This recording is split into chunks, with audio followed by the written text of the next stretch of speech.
Salut à tous, vidéo un petit peu particulière aujourd'hui puisqu'on va s'intéresser un petit peu plus au domaine de la santé, bien qu'encore une fois vous connaissez ma volonté toujours à jeter des ponts et à créer des liens dans une démarche d'approche systémique, un système avec des interactions entre plein d'éléments.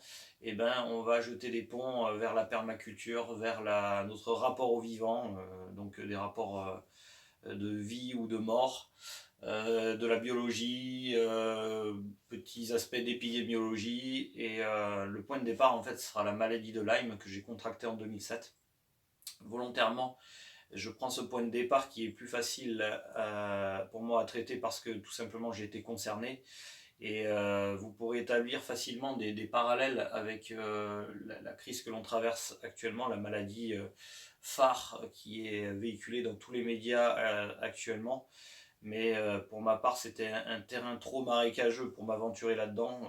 D'une part parce que pour l'instant, j'ai pas été directement concerné. Je pense qu'on est également beaucoup trop à chaud et donc ça phosphore dans tous les sens et c'est un sujet hautement sensible. Euh, D'autre part, de toute façon, certains vous diront, et les partisans d'une science, de la science classique, de la science telle qu'on la connaît aujourd'hui, vous diront qu'on ne peut pas mélanger des chaussettes et des torchons. Et donc qu'en rien n'est comparable une maladie d'origine bactérienne et un virus, hein, le virus pour la maladie actuelle qu'on connaît et la bactérie pour la maladie de Lyme, puisque celle-ci est censée être véhiculée et, euh, et injectée par une tique dans l'organisme, hein, dans son hôte. Voilà. Donc, bref, rappel pour vous dire que je n'ai aucune compétence dans le domaine de la santé, aucune compétence en épidémiologie, en biologie.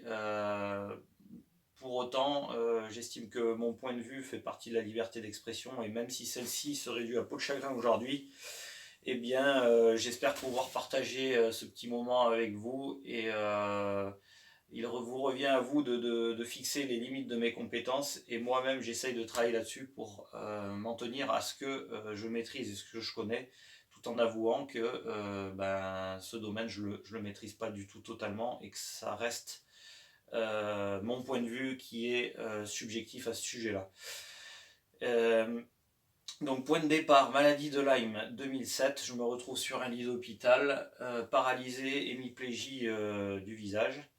Et donc à ce moment-là, je traverse la période que connaissent tous les malades qui sont frappés par un diagnostic d'une maladie grave, à savoir quel va être mon lendemain, quelles vont être les séquelles, est-ce que je vais mourir, voilà, des questions très terre à terre de vie ou de mort, d'instant présent, hein, puisqu'on n'en est pas à réfléchir à T plus 20 ans, voilà. Et forcément, ça travaille beaucoup. On est dans le domaine du psychologique, il se passe plein de choses dans notre corps. Et la médecine conventionnelle, elle reste très sereine par rapport à ça, hein. Le lien entre le patient et le médecin, on va dire, il est assez froid et assez classique. On vous administre des antibiotiques selon un protocole qui est établi et qui est connu théoriquement par tous les médecins, puisque bien sûr dans mon cas ça n'a pas été, ça ne s'est pas passé comme ça, mais peu importe. Et donc on vous administre un traitement antibiotique et au bout de quelques semaines on vous annonce que vous êtes guéri et tout va bien, l'affaire est classée, le dossier est archivé et on espère ne plus vous revoir dans le service pour un certain bout de temps. Et encore une fois, pour moi, ça s'est pas passé tout à fait comme ça. Je fais partie des rares et des rares personnes qui ont, à mon sens, développé la forme chronique de la maladie. Et je ne vais pas m'attarder sur ce sujet-là, puisque aujourd'hui, j'en suis plus à me poser la question de savoir si je suis toujours infecté ou pas. Je pense que j'ai toujours quelques séquelles liées à la maladie. Mais peu importe, je ne vais pas m'apitoyer sur mon sort. Euh, Juste pour établir un petit parallèle entre ce qui se passe actuellement, on nous parle d'une maladie longue, hein, dans les médias, ça revient pour toujours faire peur aux gens. Je pense qu'on nous parlera, hein, d'une maladie chronique, hein, bientôt avec ce virus, ça va pas tarder. Moi personnellement ça ne m'étonne pas du tout, puisque déjà à l'époque concernant la maladie de Lyme, on parlait de cette forme chronique. Et bizarrement, à chaque fois, le domaine de la santé bottait en touche. et renvoyaient les malades pour des fous, en fait, qui s'inventaient des symptômes. Et là, dernièrement, bizarrement, on a un revirement inverse où pour la maladie en question, eh ben, on ne s'étonne pas du tout d'avoir des formes longues. Et on insiste bien là-dessus. Et je me demande à quel point finalement on ne va pas créer, on ne va pas influencer les gens à se croire toujours malades. Je reviendrai sur ce terrain de la psychologie qui est très très difficile parce que c'est très difficile à entendre pour un malade. En gros il s'inventerait les symptômes et c'est pas tout à fait ce que je voudrais dire, donc pas d'amalgame pour ceux qui écouteraient, qui ont une forme chronique d'une maladie et pour lesquels je les accuserais en gros d'entretenir leur maladie. C'est pas si simple que ça à mon sens. Mais c'est pour vous dire, voilà, comme deux maladies différentes, on a eu deux sons de cloche différents. Et moi, pour ma part, depuis 2007, j'entends ça, donc je ne suis pas du tout surpris aujourd'hui qu'on nous parle d'une forme longue de la maladie en question à l'heure actuelle. Peu importe, je reviens toujours à cette histoire de se retrouver dans son lit d'hôpital et de cogiter sur son sort. Et donc, comme beaucoup de malades, je suis passé par différentes étapes qui sont de la colère envers la fameuse tique qui m'infectait et donc à chercher des solutions pour éradiquer toutes les tiques du monde qui infecteraient les gens avec cette maladie, terrible maladie de Lyme. Et on s'aperçoit vite que cette guerre contre l'ennemi, contre le prédateur, contre tout ce qu'on voudrait lui coller comme étiquette, ben, finalement elle est vaine, c'est une impasse puisque il n'y a pas de solution miracle qui consisterait en fait à éradiquer toutes les tiques. Et si, quand bien même la technologie ou les armes chimiques nous permettraient de le faire à l'heure actuelle, et ben ça se ferait avec des dommages collatéraux, hein, tels qu'on le voit en agriculture aujourd'hui, où on veut à tout prix éradiquer les ennemis des cultures, les ravageurs, les oiseaux, les insectes, les adventices. On a tout un arsenal technologique et chimique à notre disposition. Sauf qu'on oublie qu'en parallèle, ils détruisent également tout un tas d'autres organismes vivants qui ont une fonction probable dans la nature dont on ne connaît pas forcément et qui se retrouvent des dommages collatéraux en fait de ces pratiques-là. Et donc finalement, on est en train d'épuiser le système de tout un tas de ses fonctions hein, de régulation, de tout un tas d'éléments qu'on enlève du système et à force qu'on supprime des éléments du système, et ben celui-ci se retrouve appauvri, incapable de s'autoréguler et livré à lui-même. Et donc ce cercle vicieux s'entretient, etc. Voilà, c'est un petit peu là où je voulais en venir. Bref, quand on s'aperçoit finalement que c'est une impasse de vouloir éradiquer tous les ennemis qui nous agressent, et bien finalement on essaye de voir le problème autrement, et plutôt que finalement de s'en prendre aux autres, de s'en prendre à l'ennemi, de s'en prendre à la tique, de s'en prendre aux ravageurs qui attaquent nos cultures, etc., on essaye de voir si nous on n'a pas une part de responsabilité dans le problème. Et ça c'est beaucoup plus dur parce que bien sûr ça impose de se remettre en question soi-même. C'est toujours plus facile d'accuser les autres. Et ça c'est vrai dans tous les domaines, y compris dans les relations humaines. Hein, de prime abord, on voudrait toujours voir l'autre comme fautif, celui qui a tort. Et la remise en question personnelle est toujours beaucoup plus longue et complexe à réaliser. Et donc je suis passé par ce cheminement où j'ai cherché à comprendre pourquoi certains développaient des formes chroniques alors que d'autres personnes non. Pourquoi certains sont piqués par des tiques et ne développent jamais de maladie et d'autres non. Pourquoi dans la maladie qu'on connaît à l'heure actuelle, pourquoi certains ont des symptômes très graves qui vont jusqu'à la mort et d'autres ne développent rien du tout. Alors la médecine conventionnelle, bien sûr, nous offre toujours des réponses miraculeuses. Ça dépend de votre prédisposition génétique et de la charge virale ou de la... En gros, si vous avez, si la bactérie était présente dans la tique qui vous a infecté, tout simplement. En gros, si vous n'avez pas développé de symptômes, c'est que la tique, elle n'était pas porteuse de la bactérie. Voilà, en gros, on clôt le sujet avec ces deux arguments qui, personnellement, ne me satisfont pas, qui seraient bien trop simples pour expliquer le vivant. Et donc là où je voudrais en venir, c'est qu'il a fallu que je passe par cette phase d'introspection pour me demander quelle était ma part de responsabilité dans la maladie, dans ma forme chronique. Est-ce que, est-ce que j'ai pas favorisé finalement un terrain favorable à l'apparition d'une forme chronique chez moi.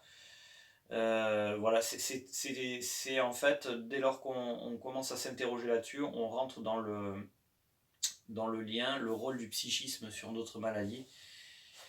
Et toute cette construction, elle s'est faite à long terme, elle m'a pris beaucoup de temps. Et c'est un peu la raison de cette vidéo, c'est que si dans ma maigre participation, je pouvais réduire ce délai qui est très long, que j'estime à 10-15 ans pour ma part, mais qui est parfois très court pour certains ou parfois beaucoup plus long et qui n'aboutit jamais pour certains autres, et bien si je peux apporter ma maigre participation à réduire ce délai, ça me semble déjà pas mal. Parce que j'en viens finalement à la conclusion et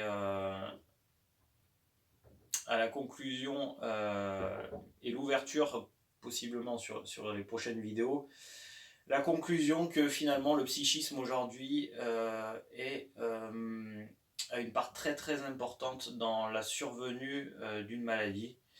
Et ça dérange énormément la science moderne et la médecine classique, très matérialiste, qui n'accepte pas ce lien corps-esprit et qui met une barrière franche. J'hésite pas à prononcer ce mot parce que je connais très peu de médecins très réputés dans nos hôpitaux qui arrivent à créer un lien corps-esprit. La barrière est franche et radicale. Et j'en profite également pour jeter un petit parallèle sur la maladie qu'on connaît, qu'on traverse actuellement. Et même pour la maladie de Lyme, le grand professeur de médecine qui est en gros mis sur la touche à l'heure actuelle, acceptait que la forme chronique de la maladie de Lyme, il fallait la prendre en compte et qu'il y avait certainement quelque chose de l'ordre du psychisme. Alors il n'allait pas très loin dans ce passage de la barrière vers le psychisme. On était encore sur des terrains très marécageux, mais du moins il entrevoyait une ouverture à mon sens, et donc je dois beaucoup à cette personne qui m'a certainement aiguillé dans ce sens-là.